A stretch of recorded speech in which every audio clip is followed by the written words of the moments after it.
សួស្តីអ្នកនរគ្នានេះខ្ញុំជាសំណាក់ថ្ងៃនេះខ្ញុំនឹងបង្ហាញពីវត្ថុខ្មែរយើងវត្ថុខ្មែរយើងគឺមានច្រើនយ៉ាងដូចជារបាំគឺមានច្រើនយ៉ាងដូចគ្នាមួយទៀតគឺសម្លៀកបំពាក់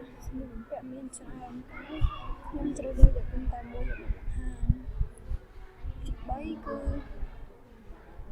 មុខម្ហូបខ្មែរយើងគឺមាន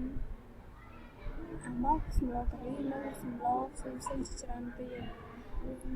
នេះវិញគឺជាបាយជីប្រៃដែលពួកយើងចូលចិត្តលេងនៅពេលចូលឆ្នាំ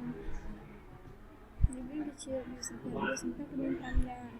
មានដូចជាសម្ភារមីសួរសម្ភារមីដាបាឡាសម្ភារប្រសង់សម្ភារអ្នកមានវណ្ណៈធំជាងយើងឬសម្ភារអ្នកមានវណ្ណៈស្មើយើងនេះគឺជាពិធីបុណ្យដូចជាពិធីត្រប់ឬក៏ពិធីព្យាពាក្យនេះវិញគឺជាផ្ទះបុរាណនេះគឺមានច្រើនណាស់តែនេះត្រូវលើកតាមមួយនេះវិញគឺជាប្រាសាទអង្គរដែលដូនតា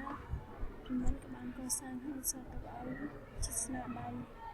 នេះវិញគឺជាប្រសាសនាមានច្រើនជារូបនៅលើនេះចឹង